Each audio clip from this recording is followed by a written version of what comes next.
Sejam bem-vindos ao nosso curso História do Cristianismo e do Espiritismo. Hoje chegamos à nossa última aula sobre o cristianismo e vamos estudar a doutrina e os dogmas cristãos. Nas nossas aulas anteriores, vimos que diversos cristianismos surgiram e que foram derrotados por aquele mais organizado que hoje chamamos de ortodoxo. Para conter o surgimento das heresias e vindo da necessidade de definir conceitos e limitar o que é ser cristão, surgiram os dogmas. Dogma é uma palavra que vem do grego, que significa o que parece bom, de onde vem opinião, decisão, decreto. Vem também crer, parecer bom. O significado, segundo o dicionário Wise, é qualquer doutrina de caráter indiscutível em função de supostamente ser uma verdade aceita por todos.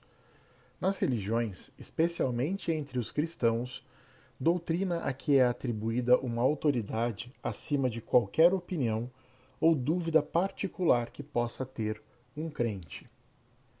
E de onde surgem os dogmas? Para a Igreja, especificamente a Igreja Católica, as fontes do ensino são as Escrituras Sagradas, mas diferentemente dos cristãos reformados, protestantes, não apenas elas, mas também a tradição apostólica e eclesiástica e o magistério da Igreja, ou seja, tudo aquilo que os teólogos católicos estudaram, discutiram e decidiram em termos de fé. Essas são as fontes que embasam a definição dos dogmas. Do Concílio de Nicéia, que nós já estudamos em aulas anteriores, expandido pelo Concílio de Constantinopla, que também já foi tema dos nossos estudos, foi definido o credo niceno-constantinopolitano. E ele diz o seguinte: creio em um só Deus, Pai Todo-Poderoso, Criador do céu e da terra, de todas as coisas visíveis e invisíveis. Creio em um só Senhor, Jesus Cristo, Filho unigênito de Deus, nascido do Pai antes de todos os séculos. Deus de Deus, luz da luz, Deus verdadeiro de Deus verdadeiro, gerado, não criado, consubstancial ao Pai. Por ele todas as coisas foram feitas, e por nós, homens, e para nossa salvação, desceu dos céus e se encarnou pelo Espírito Santo, no seio da Virgem Maria, e se fez homem. Também por nós foi crucificado sob Pôncio Pilatos, padeceu e foi sepultado. Ressuscitou ao terceiro dia, conforme as Escrituras, e subiu aos céus, onde está sentado à direita do Pai. E de novo há de vir, em sua glória, para julgar os vivos e os mortos, e o seu reino não terá fim.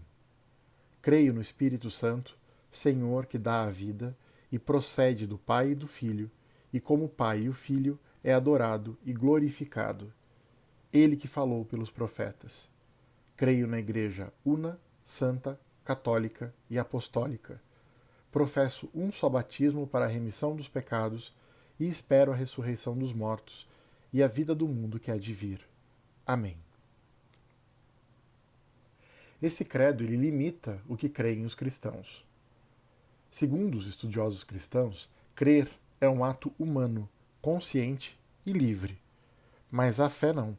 A fé é um dom sobrenatural de Deus. Para ter fé, o homem tem necessidade dos auxílios interiores do Espírito Santo. A Igreja é a mãe de todos os crentes. A fé é indispensável para a salvação. Aquele que não tem fé está condenado ao sofrimento eterno. Existe uma outra fórmula que deriva do credo niceno-constantinopolitano que resume e reúne os principais dogmas da Igreja. Ele é chamado de símbolo dos apóstolos. Símbolo vem do grego symbolon, que era a metade de algo quebrado que, quando tinha as partes juntadas, dava a identidade daquele que portava uma mensagem. Chama-se símbolo dos apóstolos porque acredita-se que através dessa profissão de fé se reconhece os apóstolos e a sua fé. Ele fazia parte do rito batismal da Igreja de Roma e teria sido espalhado pelos cristãos por Pedro.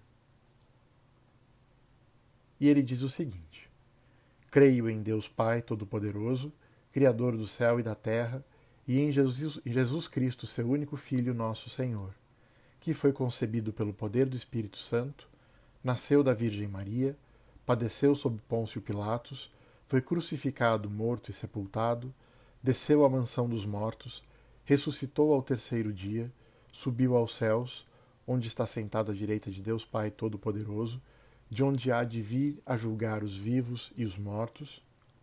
Creio no Espírito Santo, na Santa Igreja Católica, na comunhão dos santos, na remissão dos pecados, na ressurreição da carne, na vida eterna. Amém. Vamos analisar os dogmas que os símbolos dos apóstolos nos traz. Creio em Deus Pai Todo-Poderoso. É a primeira pessoa da Trindade, o princípio e o fim, o Alfa e o Ômega. É incompreensível na sua perfeição, do contrário não seria Deus, como ensina Santo Agostinho.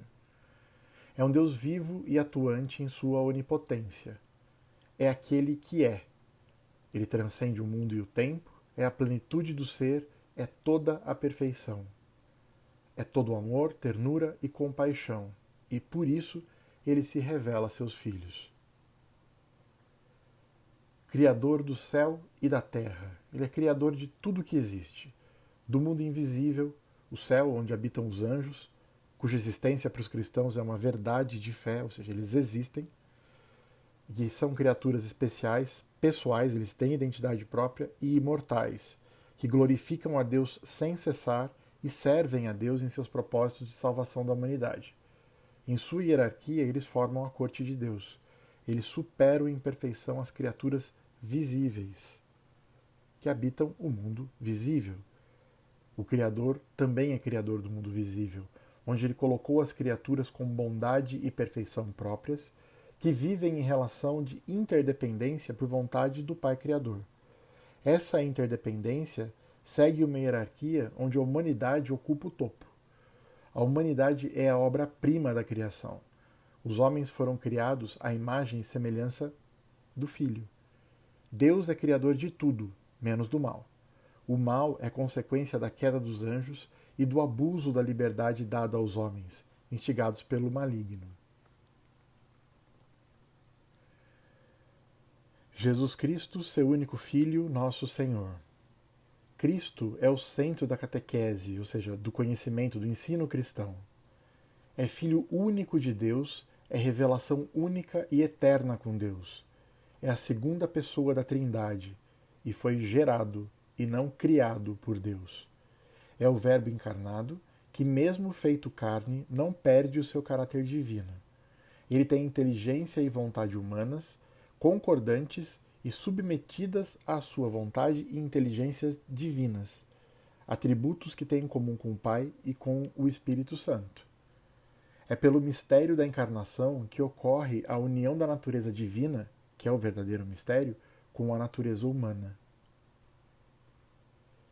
E esse Jesus, concebido pelo poder do Espírito Santo, terceira pessoa da Trindade, também chamado de Paráclito, Espírito de verdade, promessa, de adoção, da glória. É ele quem carrega os dons de Deus: sabedoria, entendimento, conselho, fortaleza, ciência, piedade e temor de Deus, que são transmitidos para os fiéis por um sacramento da Igreja que veremos mais à frente. O Espírito Santo é representado por alguns símbolos nas passagens, né?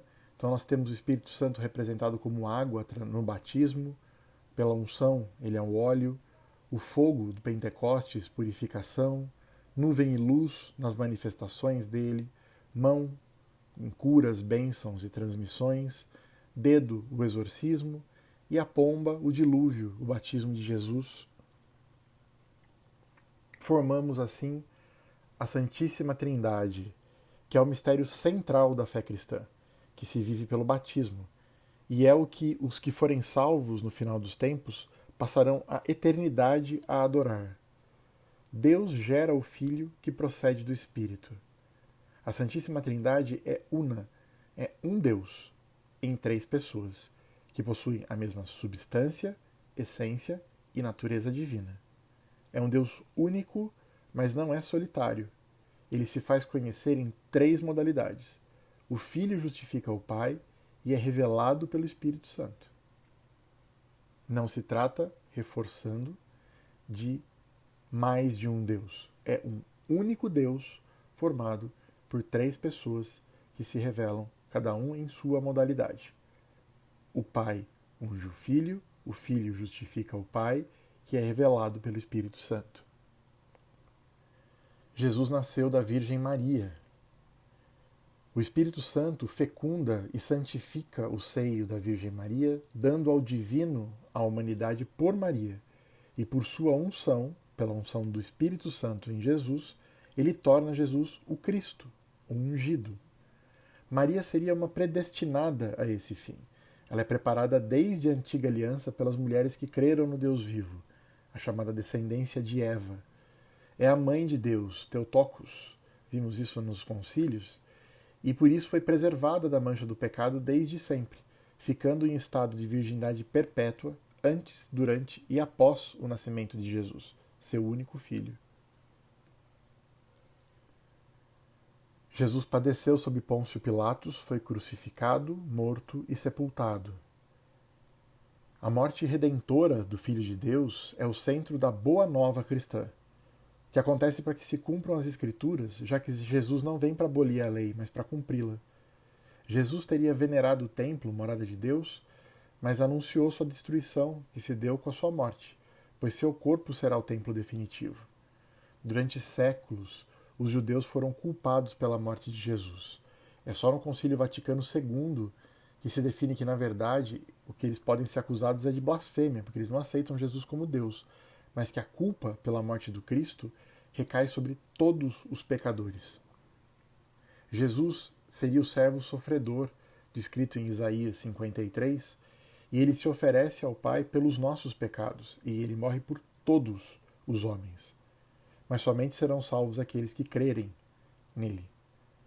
Ele é o Cordeiro de Deus num sacrifício único e definitivo que substitui a nossa desobediência pela obediência dele. A sua morte foi verdadeira, segundo os dogmas cristãos. Durante a sua morte física, a sua pessoa divina assume sua alma e seu corpo, e é o motivo pelo qual ele não experimenta a corrupção, o corpo dele não se deteriora, porque a sua pessoa divina assume sua alma e seu corpo. Desceu à mansão dos mortos. Mansão dos mortos, o nome dado para inferno, Sheol, Hades, dependendo da cultura, é o local de todos com sortes diferentes. Ele desceu, segundo a tradição, para que os mortos ouvissem a sua voz, não porque ele havia sido condenado ou tivesse que passar por esses ambientes. Ele abriu as portas do céu para os justos que o precederam, porque o lugar dos mortos era o lugar de todos indistintamente. É a partir da morte de Jesus que os justos podem passar para o céu. É ele quem abre as portas do céu.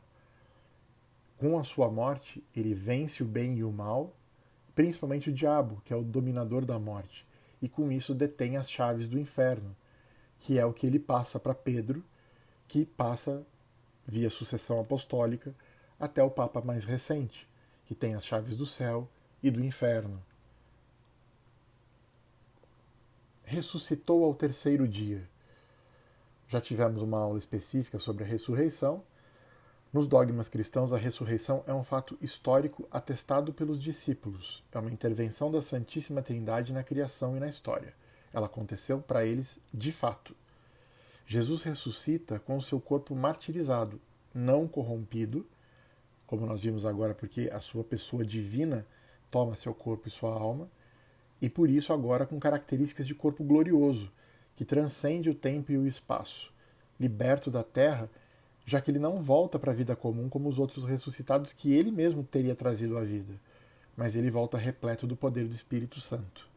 É a intervenção de Deus introduzindo na Trindade a natureza humana do Cristo pelo corpo, pelo poder divino do próprio Cristo, agora a segunda pessoa da Trindade. Subiu aos céus, onde está sentado à direita de Deus Pai Todo-Poderoso. É a entrada definitiva da humanidade de Jesus no domínio celeste, precedendo aos homens, e a partir de então intercedendo por todos. dos céus, ele há de vir e julgar os vivos e os mortos. Por sua humanidade, ele se torna o Senhor dos céus e da terra, acima de toda autoridade e soberania. Mas nem tudo está submetido, nem todas as coisas estão submetidas a ele. O reino do Cristo só vai ser implantado quando todos receberem a sua palavra, razão pela qual tantos missionários cristãos passam a percorrer o mundo levando a palavra de Jesus. Porque é só quando todos receberem a sua palavra, ou seja, quando todos tiverem a oportunidade, é que o reino dele será implantado na terra. E a sua vinda, a partir de então, marca o fim do mundo, o triunfo definitivo do bem sobre o mal. E ele julgará pelas disposições secretas do coração de cada um, pelas suas obras e, principalmente, se a pessoa tiver acolhido ou rejeitado a sua graça. Creio no Espírito Santo, que vem em manifestação conjunta com o Cristo, e essa manifestação acontece por João Batista e por Maria, e no Pentecostes. O Pentecostes marca a revelação plena da Santíssima Trindade. Quando as línguas de fogo descem sobre os apóstolos e eles passam a falar em línguas, né?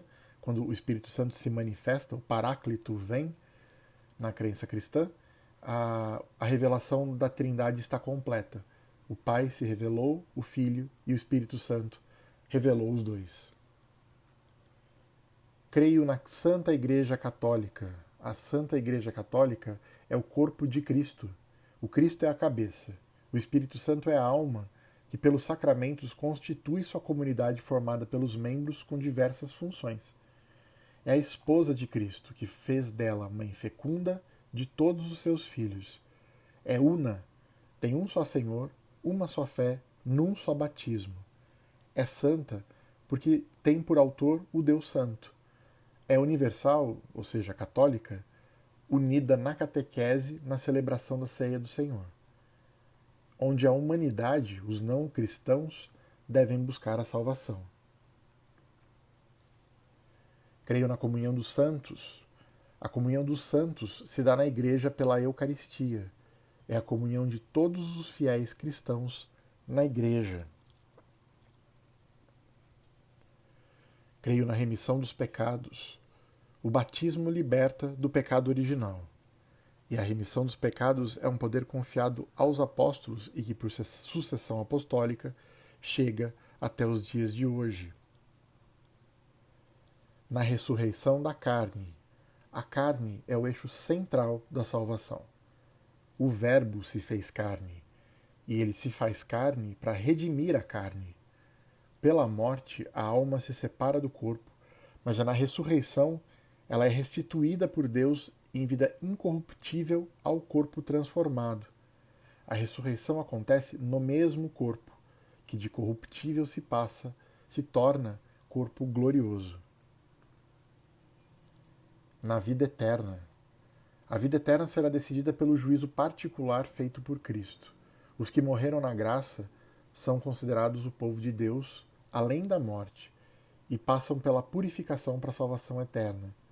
A morte eterna é o inferno, a separação de Deus, que é o único meio de felicidade, todos com seus próprios corpos diante do Cristo. E amém, que não é simplesmente um fechamento do símbolo dos apóstolos, ele tem seu significado. A palavra amém é a raiz hebraica de crer, significa solidez, confiabilidade, fidelidade. Ele retoma e confirma o creio. Jesus seria o amém definitivo. Como nós vimos agora há pouco, o Espírito Santo se manifesta através dos sacramentos. Vamos ouvir a explicação do que são os sacramentos do Padre Paulo Ricardo. O que são os sacramentos? Veja, muitas pessoas têm uma dificuldade de entender o que são os sacramentos. Por quê? Porque nós estamos num ambiente onde as coisas estão perdendo o seu significado e se esvaziando. Para muitas pessoas, os sacramentos, os 7 sacramentos da Igreja Católica, batismo, confirmação, Eucaristia, assim por diante, são simplesmente rituais simbólicos. como se Deus quisesse, através daqueles sinais, ensinar alguma coisa para nós. Mas os sacramentos, na realidade, são sinais, mas são sinais eficazes, ou seja, são sinais que operam, que realizam aquilo que eles significam. Portanto, o sacramento, enquanto tal, é uma ação divina. Mas, em geral, o que nós podemos dizer dos sacramentos? O que nós podemos dizer dos sacramentos é que eles são a forma que Jesus nos deu para distribuir em nossas vidas as graças e os méritos da sua salvação. Vamos entender esse conceito, porque sem isso não é possível nós entendermos aquilo que é a chamada economia sacramental, ou seja, a forma de os sacramentos agirem em nossa vida. Nós podemos dizer que todos nós já fomos salvos em Jesus Cristo. Jesus já salvou a humanidade inteira. É aquela questão de que Jesus derramou seu sangue para todos. Mas nem todos receberam o fruto dessa salvação. Ou seja, embora Jesus tenha morrido por todos, na realidade, ele salvou muitos, mas não todos. Por quê? Porque nem todos se abriram para receber, para que essas graças fossem aplicadas na sua vida. Então, nós sabemos isto. Nós sabemos que Jesus é o nosso Salvador. Ele já salvou e os méritos dele na cruz são suficientes para salvar a humanidade inteira. Não somente a humanidade que está viva hoje, mas a humanidade desde Adão e Eva até o último homem no fim dos tempos. Jesus salvou a todos. Mas e aí? E essa salvação? Como ela que ela faz para entrar na minha vida? É a aplicação desse fruto. Então Jesus colocou um tempo, o tempo que vai desde a sua Páscoa, ou seja, morte, ressurreição, subida aos céus e o derramamento do Espírito Santo. Esse tempo dos eventos pascais até o fim dos tempos é o tempo que nós chamamos de economia sacramental. É o tempo em que Deus age para nos salvar através dos sacramentos. Antes de Cristo, não havia sacramentos. E quando Cristo voltar e vier o fim dos tempos, no céu não haverá sacramentos. Por quê? Porque os sacramentos são instrumentos que Deus usa para tocar em nós e para que nós recebamos as graças de nosso Senhor Jesus Cristo. Para a gente entender o que realmente são os sacramentos, é necessário que a gente saiba que Deus usa a humanidade de Cristo para nos salvar. Esse é um conceito que muitas pessoas perderam. Ou seja, é verdade, Deus é quem salva. Mas Deus quis salvar se tornando homem. E se tornando homem, ele tem um corpo e uma alma, uma humanidade, que é um instrumento de salvação. E é por isso que Jesus diz, eu sou o caminho, a verdade e a vida. Ou seja, enquanto Deus, ele é verdade e vida. Sim, por quê? Porque a vida vem dele. Enquanto Deus, ele é verdade. Por quê? Porque é ele quem tudo criou. Mas ele só é caminho enquanto homem. Ou seja, a escada que une o céu e a terra. Se não houvesse humanidade, se Jesus não tivesse se feito homem, não haveria esta união entre o céu e a terra. Então nós poderíamos dizer que os sacramentos são como tocar no corpo de Jesus. Ou seja, assim como aquela mulher que sofria de hemorragia, que tocou na franja das vestes de Jesus, na fímbria do seu manto, também nós nos sacramentos, nós podemos ter acesso a Jesus, através desse toque da graça. Mas esta graça que é realizada pelos sacramentos como sinais eficazes verdadeiramente que transformam a nossa vida, só tem frutos se nós realmente nos abrirmos para eles. Então, existe aqui uma distinção. Os sacramentos são sinais eficazes, mas este sinal eficaz só vai ter proveito na sua vida, só vai ter fruto se você se abrir para ele com a fé, com a devoção, com a intensidade, dependendo da sua generosidade. Então, vivemos nesta economia sacramental, nesse tempo em que Cristo nos toca, como tocou em tantos pecadores, doentes, nos seus tempos aqui na terra. Ele nos toca através dos 7 sacramentos.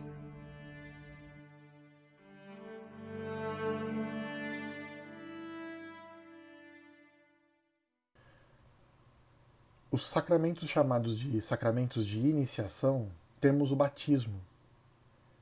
Batizar é mergulhar, imergir. Nele acontece o sepultamento do pecado na morte do Cristo, ressuscitando com ele como uma nova criatura. Com o batismo acontece a remissão do pecado original e de todos os pecados pessoais cometidos até ali. Lembrando que o batizado geralmente acontece com crianças pequenas, mas também pode acontecer com adultos até então não batizados. E tem que ser com adultos não batizados porque o batismo é único. Ele é um sinal, a partir do momento que você é batizado, você recebe um sinal indelével de consagração ao culto cristão. Ele só pode acontecer uma vez. Outro sacramento de iniciação é a confirmação, que aperfeiçoa o batismo. É o momento em que há a transmissão dos dons do Espírito Santo. Ele também é único. Nas igrejas do Oriente, batismo, confirmação e Eucaristia acontecem no mesmo momento. Nas igrejas latinas, a confirmação é feita na idade da razão, pois a profissão de fé deve ser feita em estado de graça, com intenção de receber o sacramento, e é com a pessoa preparada para ser discípulo de Jesus. Acontece através da unção com o crisma, que é o nome dado ao óleo consagrado pelo bispo. Inclusive, muita gente confunde o nome desse sacramento com o crisma, com o nome do óleo, mas o nome correto do sacramento é confirmação. Outro sacramento de iniciação é a Eucaristia. A Eucaristia é o ponto central da vida na igreja. Ela associa todos os fiéis ao seu sacrifício, ao sacrifício de Jesus. É um memorial da Páscoa de Cristo, a salvação realizada pela vida, morte e ressurreição de Cristo pela recepção do corpo e sangue do Senhor, transubstanciados na hóstia e no vinho. Apenas sacerdotes ordenados podem realizar a Eucaristia. A Eucaristia causa a reparação dos pecados dos vivos e dos mortos. É preciso estar em estado de graça para receber a Eucaristia. Ela aumenta a união do fiel com Deus, tem o poder de perdoar pecados veniais, os pecados mais simples, e preserva dos pecados capitais. E tem que ser, o fiel tem que participar da Eucaristia pelo menos uma vez ao ano. Entramos nos sacramentos de cura. Temos a penitência ou a reconciliação, que servem para pecados cometidos após o batismo. Também o sacramento chamado de confissão. O pecado fere a saúde da igreja como um todo, é o pior dos males. E a penitência, a confissão, permite o fiel voltar à graça de Deus pelo arrependimento. Estar em estado de graça é isso aqui. Para que ele possa participar da Eucaristia, em caso de estar em pecado, ele precisa se confessar para que possa voltar à graça de Deus para poder participar do sacramento.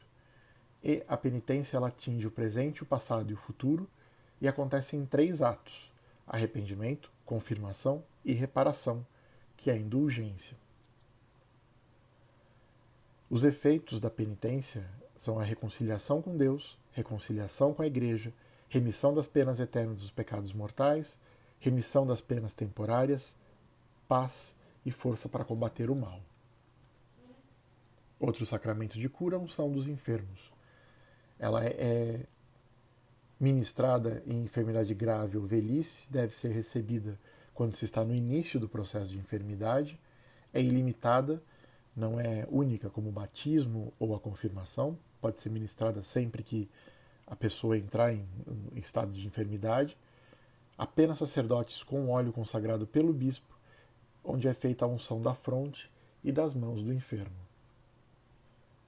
Os sacramentos de serviço da comunhão, temos a ordenação, Pelo batismo, todos participam do sacerdote do Cristo, é o que se chama sacerdote comum dos fiéis. Mas a ordenação, ela é servir em nome e na pessoa do Cristo.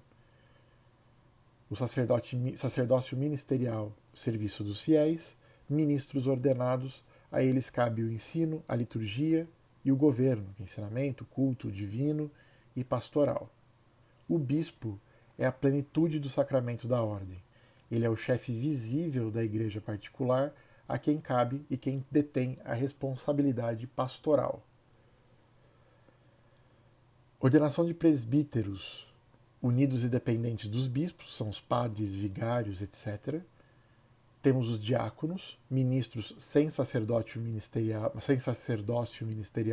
mas com o ministério da palavra, culto divino, governo pastoral e trabalhos de caridade. Pode ser feito apenas para homens. O celibato é uma exigência e é concedida sempre pelo bispo. Outro sacramento de serviço da comunhão é o matrimônio, apenas entre homem e mulher, e essa é uma ordenação feita para o bem dos cônjuges, para a geração e educação de filhos. Representa a união de Cristo e a Igreja. É indissolúvel, com base no consentimento mútuo e definitivo até a morte. Deve acontecer em evento público. Além dos sacramentos, a Igreja assume os sacramentais, que são sinais sagrados, medalhinhas, terços, etc., que são símbolos de bênçãos, têm sua origem na piedade popular. Diante de tudo que a gente viu até aqui, de todos os dogmas estudados, podemos dizer que o Espiritismo é cristão? Vamos mais uma vez ouvir a opinião do Padre Paulo Ricardo.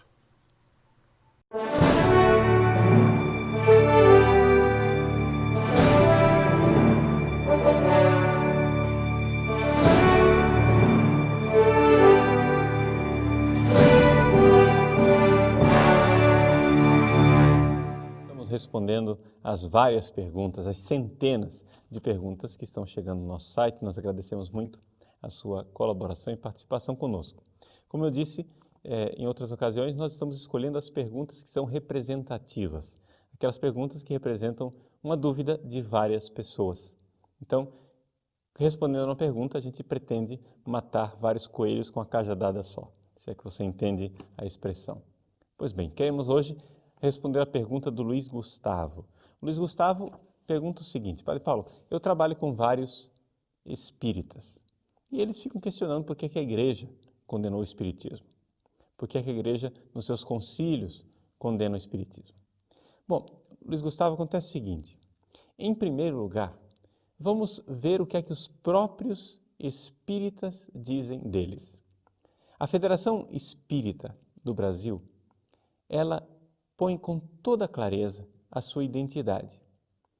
O espírita é aquele que acredita na revelação que vem dos espíritos, ou seja, existe uma invocação, se invocam o espírito dos mortos e esses espíritos das pessoas, segundo a linguagem deles, desencarnadas, esses espíritos então nos revelam uma doutrina, nos revelam um ensinamento. Só aí você já vê que a coisa é absoluta e completamente diferente da Bíblia. Para nós, a Sagrada Escritura é um texto que é palavra de Deus porque foi Deus, não espíritos no plural, mas o Espírito Santo, Deus em pessoa, quem inspirou aquele texto. E, portanto, nós cristãos cremos numa revelação de Deus. Está entendendo? Enquanto eles creem na revelação dos Espíritos. O que prova a diferença entre o Espiritismo e o catolicismo, o cristianismo em geral, é exatamente o fato de que eles reagem diante da Bíblia com uma atitude completamente diferente da nossa. Para os espíritas, a Bíblia ela é um documento histórico que tem aspectos de verdade. Então é por isso que Allan Kardec pode escrever o seu Evangelho segundo o Espiritismo. Ou seja, ele lê o Evangelho, lê a Bíblia e de lá ele escolhe aqueles trechos da Bíblia que concordam com a doutrina dos Espíritos. Portanto, um dia eu estive num debate na televisão com um espírita, um representante da Federação Espírita. E esse presidente da Federação Espírita, eu perguntei para ele no intervalo, mas escuta, por que vocês espíritas se dizem cristãos? Se vocês não acham que Jesus Cristo é Deus, porque para vocês Jesus Cristo é somente um espírito iluminado, vocês não acreditam que Jesus ressuscitou dos mortos, vocês não acreditam que a Bíblia é a palavra de Deus, por que vocês se dizem cristãos? E ele respondeu dizendo, veja, nós achamos que somos cristãos porque nós cremos que a Bíblia possui um patrimônio moral. Ou seja, a Bíblia é fonte de moralidade, que é um patrimônio comum da humanidade. E é por isso que nós aceitamos a Bíblia. Deu para notar que a atitude dos espíritas diante da revelação bíblica é muito diferente. A atitude dos espíritas, então, diante da revelação é que eles creem na doutrina dos espíritos e nós cremos naquilo que Deus mesmo nos ensina. Agora, vamos aprofundar a coisa. Porque nós cristãos, ou deixa eu dizer até melhor, nós católicos não cremos somente na Bíblia.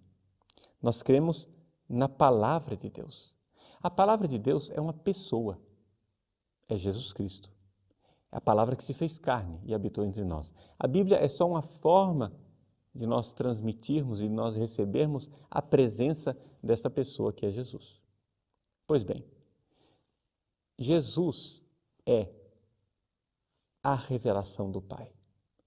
Jesus é o centro e é o cume, é o ápice, é o momento mais alto da revelação de Deus. Por quê? Porque Ele é o próprio Deus que se fez homem. Aqui a segunda diferença muito importante entre o cristianismo e o espiritismo. Nós, cristãos, cremos que Jesus é o próprio Deus que se fez homem, a palavra de Deus que se fez carne e habitou entre nós. Ele não é um avatar, ele não é um espírito de luz, ele não é um guia, ele não é um Maitreya, ou seja lá o que for. Ele é Deus. E ele não passará. E a revelação de Jesus não irá passar, ela é plena e ela não tem defeitos. Uma terceira grande diferença entre nós católicos e os espíritas é que nós católicos cremos que a Igreja, ela é uma presença de Cristo na história. Ou melhor ainda, para usar uma linguagem mais adequada, ela é o corpo de Cristo. Jesus é a cabeça e a Igreja é o corpo vivo de Nosso Senhor Jesus Cristo na história e que, portanto, para nós entrarmos em contato, em sintonia com Jesus Cristo vivo e verdadeiro plenamente, nós precisamos ser membros da Igreja. E que, portanto, o cristianismo ele não é uma doutrina. O cristianismo, como diz o Papa Bento XVI no início da sua encíclica Deus Caritas Est, o cristianismo é um acontecimento. É Deus que irrompe na história e nós nos encontramos com Ele. E neste encontro, então, nós nos colocamos à disposição de Jesus Cristo. Ele nos salva. Ele é nosso Salvador. E aqui, mais uma grande diferença com o Espiritismo. Para o Espiritismo, Jesus Cristo é só um espírito guia, que vai indicando o caminho. Para nós, católicos, Jesus Cristo nos salva de verdade. Ele morre na cruz para nos salvar.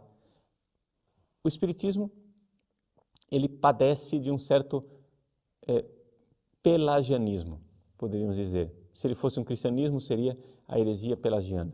Mas, na verdade, ele não chega a ser nem pelagianismo. Na verdade, o Espiritismo é simples paganismo.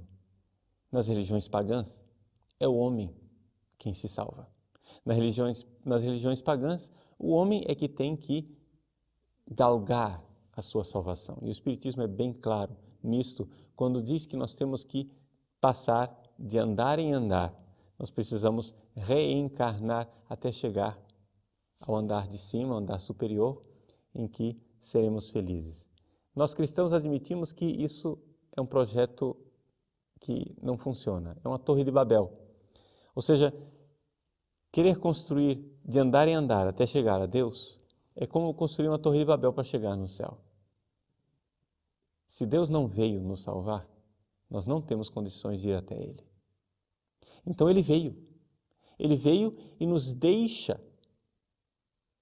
a sua palavra e o seu sacramento. Essa palavra e esse sacramento são transmitidos ao longo dos séculos pela sucessão apostólica.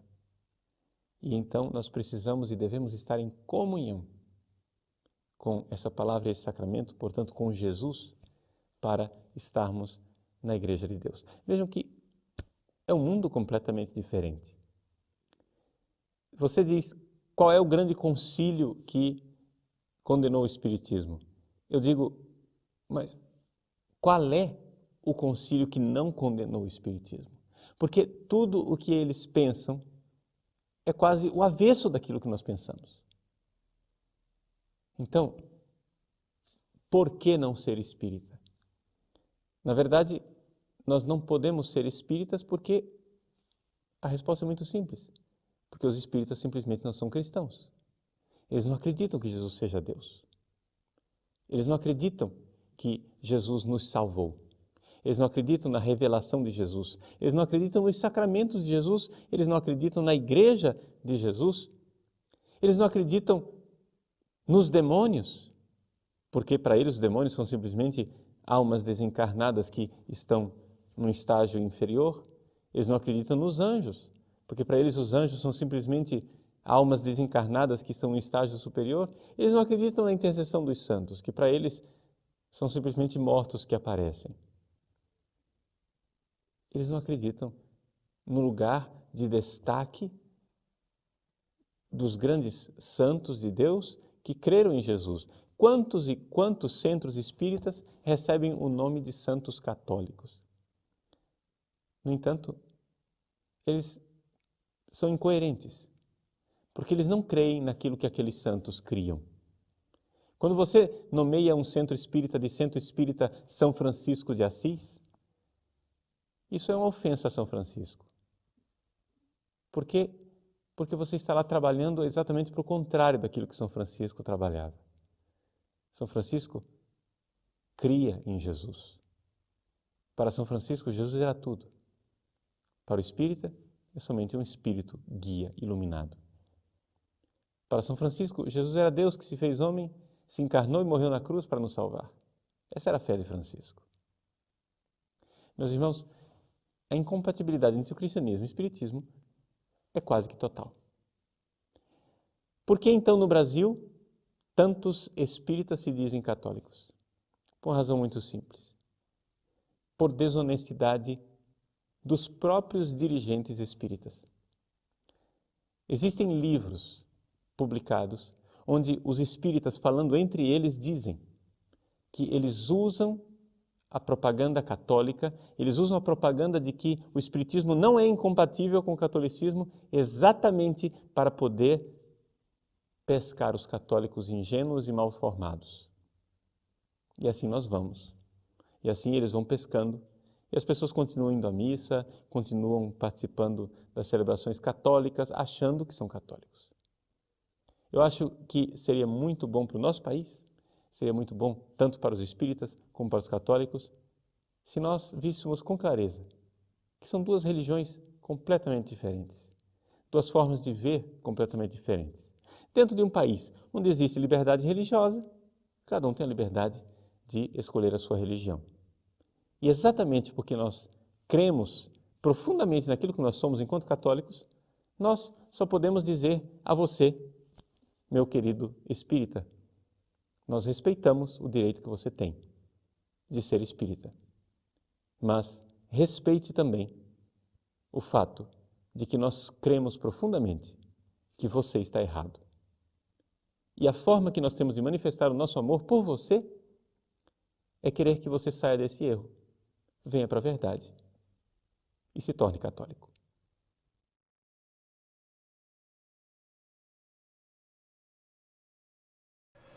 Fora os tais livros que afirmam que o Espiritismo ilude católicos mal formados ou ingênuos, que eu não conheço, eu não encontrei nenhum livro assim. Não estou dizendo que eles não existam, pode até ser que existam, eu realmente nunca os vi. Nós temos que concordar com a análise do padre Paulo Ricardo. Os espíritas acreditam na revelação que vem dos espíritos. Nós não possuímos livros sagrados. A Bíblia não é um livro sagrado para nós, assim como o livro dos espíritos. Nenhuma obra de Kardec, por exemplo, é um livro sagrado. O espírita não tem relação de sacralidade com livros. Se nos dizemos participantes de fé raciocinada, nada é sagrado, nada é separado. Tudo passa pelo crivo da razão. Nós não acreditamos na Trindade Divina, nós não entendemos Jesus como Deus. Basta lembrar a pergunta 625 do Livro dos Espíritos, onde Kardec pergunta para os espíritos qual o tipo mais perfeito que Deus tem oferecido ao homem para lhe servir de guia e modelo, e eles respondem simplesmente Jesus. Na nota dessa pergunta, Kardec diz que Jesus é o exemplo de evolução máxima que podemos almejar na Terra. Isso não seria possível se estivéssemos falando de um Deus. Se conseguíssemos atingir a evolução de um Deus, ele já não seria Deus. Não acreditamos nos sacramentos, nos demônios, nos santos, na virgindade de Maria. Uma leitura rápida do Livro dos Espíritos seria suficiente para percebermos que essas diferenças são irreconciliáveis. Nós não acreditamos na Igreja como caminho da salvação, não acreditamos que Jesus morreu na cruz para nos salvar, não acreditamos sequer em salvação, nós acreditamos em evolução, como o próprio padre Paulo Ricardo diz. O cristianismo, ele se baseia na tradição de morte de Jesus, na qual Jesus morre para salvar a humanidade. O espiritismo, ele se vincula à tradição de vida de Jesus, onde o que conta são os ensinos e exemplos de Jesus para a nossa evolução. Vimos nos nossos estudos até aqui que as discussões deixaram de ser sobre os ensinos de Jesus e passaram a ser sobre o próprio Jesus, num caminho que transformou Jesus em Deus, segunda pessoa da Trindade. Quando o padre Paulo Ricardo cita o Evangelho segundo o Espiritismo, o que Kardec faz ali é buscar justamente os ensinamentos de Jesus, aquilo que nós podemos trazer para dentro do Espiritismo, até porque Jesus dificilmente se reconheceria nos dogmas cristãos. Então, por que nós, espíritas, ainda buscamos tanto nos legitimar no cristianismo com esses dogmas que, como nós acabamos de ver, são irreconciliáveis com aquilo que os espíritos nos revelaram? É importante destacar no Livro dos Espíritos, na introdução, a primeira frase da introdução do Livro dos Espíritos, Kardec diz o seguinte: para coisas novas, precisamos de palavras novas. Assim o exige a clareza da linguagem para evitarmos a confusão inerente ao sentido múltiplo dos mesmos termos. Um pouquinho mais a seguir, ele diz: diremos, pois, que a doutrina espírita ou o espiritismo tem por princípio as relações do mundo material com os espíritos, ou seres do mundo invisível. Os adeptos do espiritismo serão os espíritas, ou, se quiserem, os espiritistas. Ninguém quis, ficou os espíritas mesmo. O Kardec começa o Livro dos Espíritos trabalhando termos novos, justamente demonstrando que o espiritismo não é uma sequência de nada que existe. Usando as palavras do codificador, é algo novo. Fica claro o quanto era importante para o Kardec esclarecer os termos. Da mesma maneira que o uso indiscriminado da palavra espírita, que muitas vezes é usada para definir algumas religiões que usam mediunidade como instrumento religioso, né, causa desconforto em muitos espíritas, tanto que surge o termo espírita kardecista para diferenciar o espírita que segue a doutrina espírita do que se chama espiritismo por aí, que também é um termo impróprio, né, porque seria no mínimo um pleonasmo, porque o termo espírita foi criado por Kardec. Então, o espírita kardecista não faz sentido. Mas isso é feito justamente para que se diferencie do que é o espiritismo, do que não é espiritismo, mas religiões que eventualmente usem a mediunidade. Esse desconforto que causa nos espíritas é o mesmo desconforto que acontece com os cristãos quando espíritas se declaram cristãos. E a forma mais simples de a gente resolver essa polêmica é simplesmente seguirmos as orientações de Kardec. Nós somos espíritas. E ponto. Mais que só um jogo de palavras, sou cristão, não sou cristão, sou espírita, não sou espírita, é entender essa doutrina que a gente professa e entender que ela é diferente dos dogmas cristãos. Elas não se conciliam, elas não se encaixam. E entender a doutrina é dar a ela o valor que de fato ela tem e que de fato ela merece. Muito obrigado a todos e até a nossa próxima aula.